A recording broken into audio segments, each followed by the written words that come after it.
Good evening. This is my fifth visit to the region and seventh visit to Israel since October 7th. I'm back first and foremost to consult directly with our partners on the joint efforts to bring all of the remaining hostages home.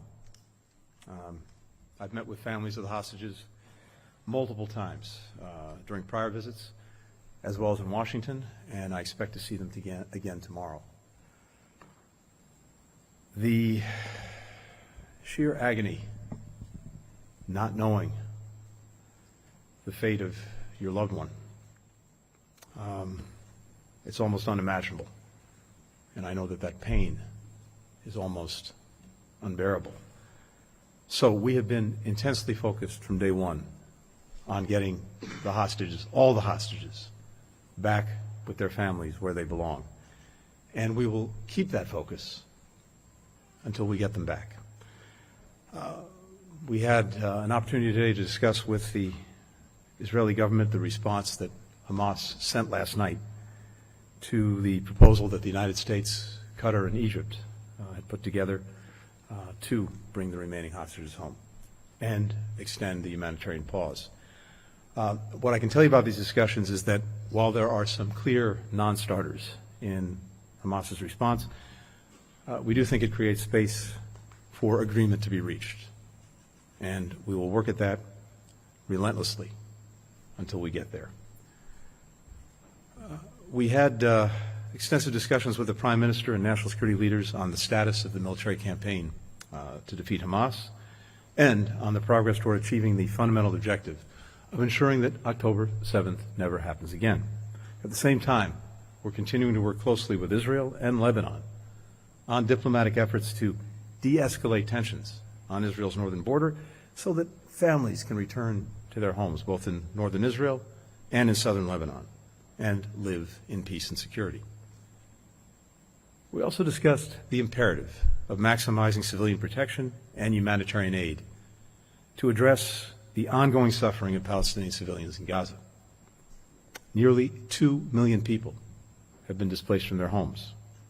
Hundreds of thousands are experiencing acute hunger. Most have lost someone that they love. And day after day, more people are killed.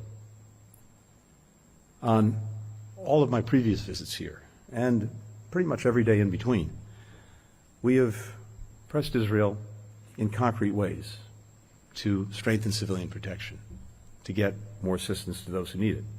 And over the past 4 months, Israel has taken important steps to do just that, starting the flow of aid, doubling it during the first pause for hostage releases, opening the north and south corridors in Gaza so that people could move out of immediate harm's way through these corridors with 4 hours pause every day, 3 hours notice. Opening Kerem Shalom, starting the flow of assistance from Jordan, establishing deconfliction mechanisms for humanitarian sites. As a result, today, more assistance than ever is moving into Gaza from more places than at any time since October 7th. As the largest donor of humanitarian aid to the Palestinians, the United States has helped provide much of that assistance, including funding 90,000 metric tons of flour delivered from Ashdod port. That's enough to provide bread for 1.4 million people for the next 5 months. A UN team began its mission to the north to assess conditions for the civilians who are still there, as well as what needs to be done to allow displaced Palestinians to return back home to the north.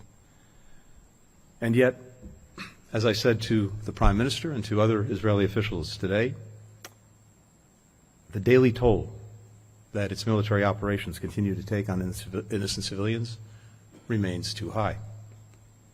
In our discussions today, I highlighted some key steps that Israel should take to ensure that more aid reaches more people in Gaza. Israel should open a res so that assistance can flow to northern Gaza, where, as I said, hundreds of thousands of people are struggling to survive under dire conditions. It should expedite the flow of humanitarian assistance from Jordan. It should strengthen deconfliction and improve coordination with the humanitarian providers. And Israel must ensure that The delivery of life-saving assistance to Gaza is not blocked for any reason by anyone. We urge Israel to do more to help civilians, knowing full well that it faces an enemy that would never hold itself to those standards, an enemy that cynically embeds itself among men, women, and children, and fires rockets from hospitals, from schools, from mosques, from residential buildings, an enemy whose leaders surround themselves with hostages, an enemy that has declared publicly its goal to kill as many innocent civilians as it can simply because they're Jews, and to wipe Israel off the map. That's why we've made clear that Israel is fully justified in confronting Hamas and other terrorist organizations. And that's why the United States has done more than any other country to support Israel's right to ensure that October 7th never happens again. Israelis were dehumanized in the most horrific way on October 7th. The hostages have been dehumanized every day since. But that cannot be a license to dehumanize others. The overwhelming majority of people in Gaza had nothing to do with the attacks of October 7th. And the families in Gaza whose survival depends on deliveries of aid from Israel are just like our families. Their mothers and fathers, sons and daughters, want to earn a decent living, send their kids to school, have a normal life. That's who they are. That's what they want. And we must not lose sight of that. We must not lose sight of our common humanity. We remain determined as well to pursue a diplomatic path to a just and lasting peace and security for all in the region, and notably for Israel. And that diplomatic path continues to come into ever sharper focus as I travel throughout the region and talk to all of our friends and partners. An Israel that's fully integrated into the region, with normal relations with key countries, including Saudi Arabia, with firm guarantees for its security, alongside a concrete, time-bound, irreversible path to a Palestinian state living side by side in peace and security with Israel, with the necessary security assurances. Over the course of this trip, we discussed both the substance and sequence of steps that all would need to take to make this path real. That includes steps by the Palestinian Authority to reform and revitalize itself. And I reaffirmed the imperative of those steps in my meeting today with President Abbas. Chief among them, improving governance, increasing accountability to the Palestinian people, reforms that the Palestinian Authority is committed to make in a recently announced reform package, and that we urge it to implement swiftly. Now, we can see so many of the actors in the region lining up to move down the path that I just described. But some are not. Some are trying to sabotage that path. Iran and its proxies continue to escalate and expand the cycle of violence that we all want to break. We'll continue to defend our people. We'll continue to defend our interests in the face of such attacks, not to fuel escalation, but to prevent it.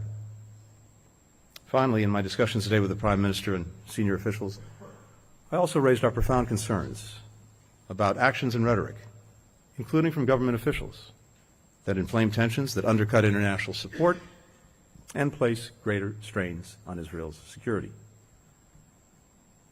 The people of Israel have sacrificed enormously to forge this nation and to defend it.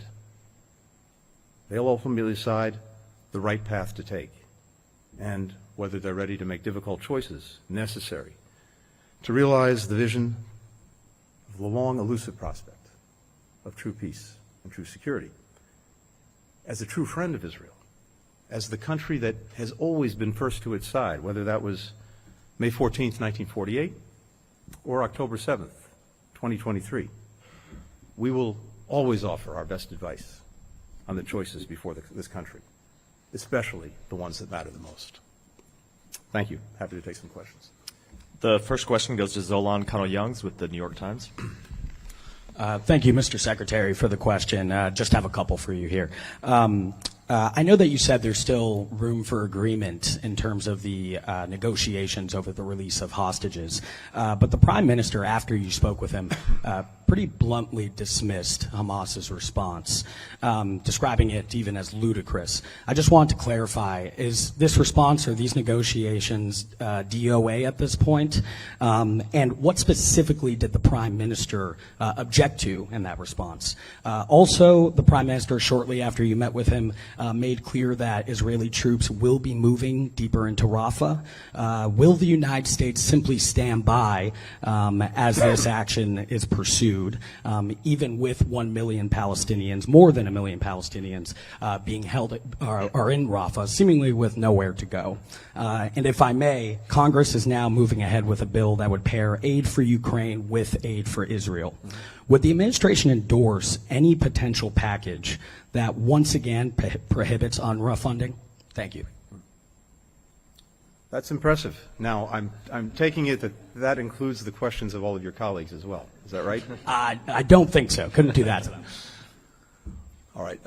Starting with the first part. Look, as I said, we've looked very carefully at what came back from Hamas, and there are clearly non-starters in what it's put forward.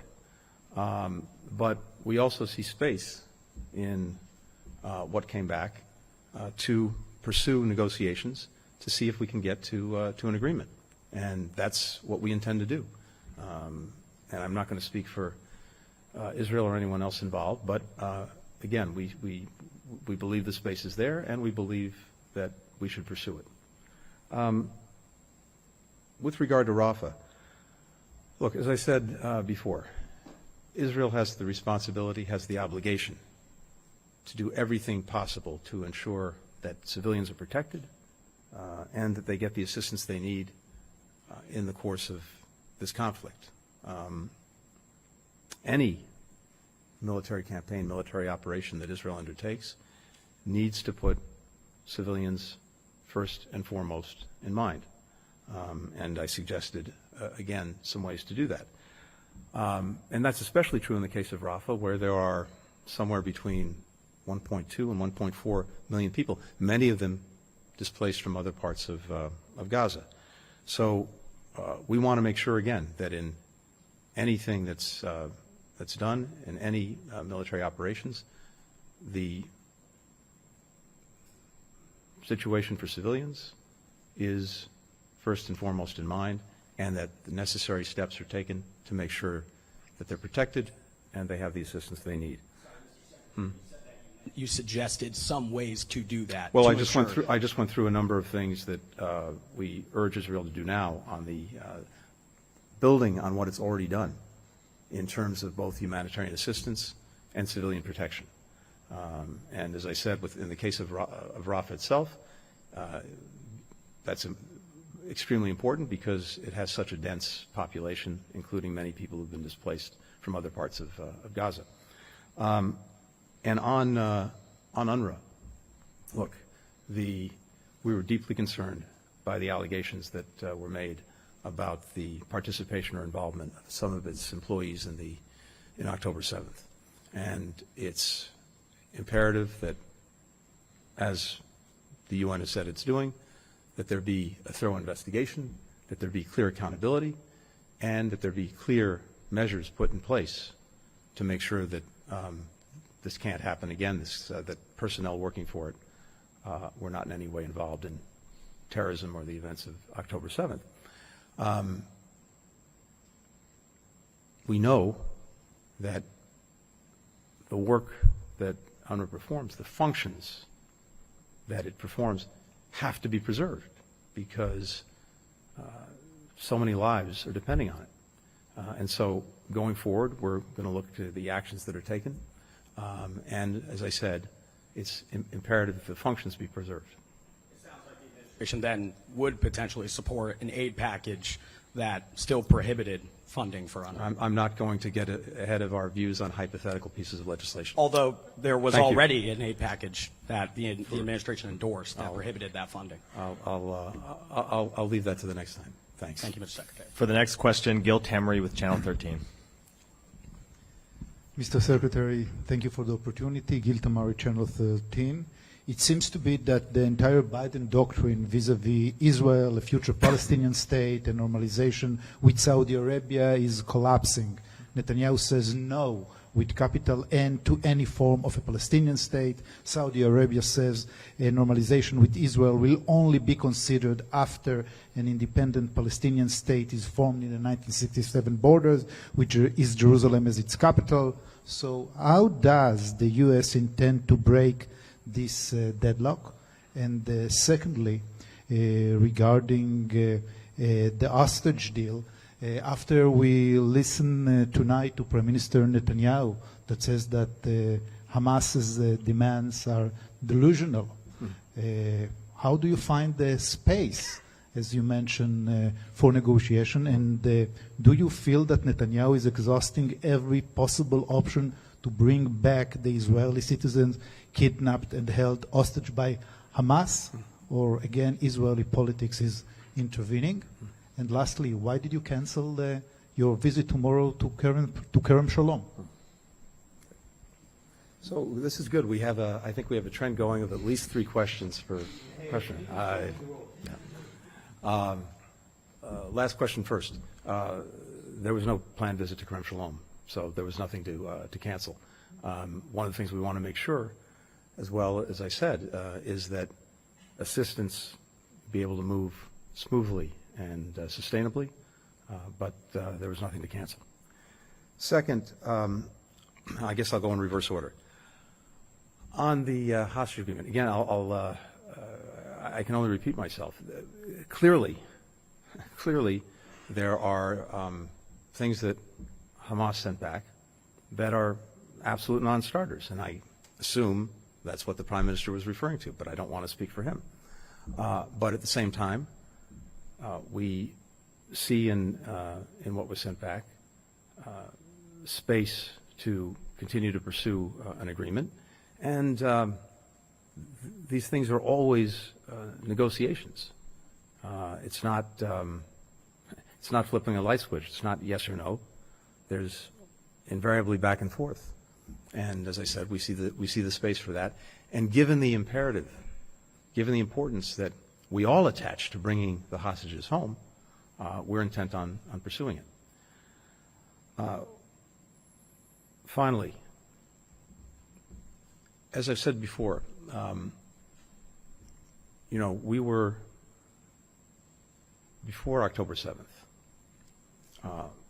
pursuing the possibility of normalization between Israel and Saudi Arabia. And in fact, I was scheduled to come to Israel and to Saudi Arabia, I believe it was on October 10th, to pursue that, and in particular, to focus on what we already knew back then was a necessary Palestinian component to any normalization agreement. When I saw the Crown Prince in Saudi Arabia just a couple of days ago, he repeated to me his desire and determination to pursue normalization. But he also repeated that in order to do that, 2 things need to happen. 1, there needs to be calm in Gaza. 2, there needs to be a clear and credible pathway to a Palestinian state. So, as I said before, you can see the path forward for Israel and for the entire region with integration, with normalization, with security assurances, with the pathway to a Palestinian state that entirely changes the equation and the future for the better, for Israelis, for Arabs, for Palestinians, and in so doing, isolates groups like Hamas, isolates countries like Iran that want a very different future. But as I also said, going down that path, pursuing it requires hard decisions. None of this is easy. And so it will be up to Israelis to decide what they want to do, when they want to do it, how they want to do it. No one's going to make those decisions for them. All that we can do is to show what the possibilities are, what the options are, what the future could be, and compare it to the alternative. And the alternative right now looks like an endless cycle of violence and destruction and despair. We know where the better path lies, but I don't minimize in any way the very difficult decisions that would need to be made by all concerned to travel down that path. Anton LaGuardia with The Economist. Thank you very much, Secretary. Can you, you've used some very specific words in describing this vision for a better path. What do you actually mean by clear, credible, irreversible, time-bound path to a Palestinian state? And in Qatar, and again today, you spoke about security, Israel receiving security guarantees and assurances from its neighbors. What does that actually mean? What's on the table for Israel if it goes down this path? And would that include additional U.S. assurances to Israel on top of the arrangements that currently exist? Thank you. Look, I'm not going to get ahead of things or get into specifics. I think those words speak for themselves. How they're defined, how they're made real, that's the subject of diplomacy. It's very much the subject of the conversations that I've been having in the region, as well as here, as we flesh that out and give real substance to it. But I don't want to get ahead of it. What I can only add in response to the rest of your question is, it's clear to me from talking to many of the countries in the region that they're prepared to do things with and for Israel that they were never prepared to do in the past, including steps that would further address any security concerns it might have. And similarly, the United States is prepared to do that too. But the details of that, the substance of that, these are all things that we continue to talk about in these conversations, in our diplomacy, and we'll bring it into ever sharper focus. Because at some point, yes, it will be very important to put forward exactly those details and see if, for all parties concerned, there is a credible pathway to walk down. And again, I believe that there is, but there remains a lot of work to be done in the weeks and months ahead. The final question goes to Mohammed Jamjoon with Al Jazeera English. Mr. Secretary, thank you. I have two issues I want to ask you about. The first is regarding the fact that you've spoken about the importance of creating a pathway for a Palestinian state. There have been reports that you've asked the State Department to review options on potentially recognizing a Palestinian state. So I want to ask you if that's the case, and if so, is that a type of pressure point that you feel is needed to get Israel to agree to a ceasefire and one that could ultimately lead to a two-state solution? That's the first issue. Second issue I want to ask you about is the fact that Israel has maintained that Hamas needs to be eliminated, that it cannot have any role in governing Gaza after the war has ended. Where does the U.S. currently stand on this? Is it in any way acceptable to the U.S. for Hamas to be playing a role in governing Gaza in a day-after scenario? And what would U.S. policy be toward Hamas going forward? The short answer to the second part of the question is no. As to the first part of the question, look, as I just said, there are a number, as we're defining the path forward, including the pathway to a Palestinian state, there are a number of policy options that people may propose as part of that process. But our focus today is on all of the diplomacy needed to bring it about, including, again, getting ideas, getting proposals from all concerned, and putting those together in a credible and clear plan.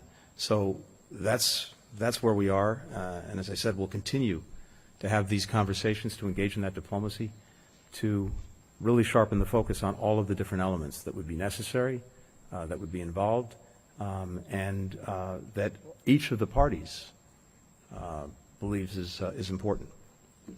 Thank you. Thank you. Thanks, everyone, and apologies for keeping folks late. Hope you get a chance to have some dinner. Thanks.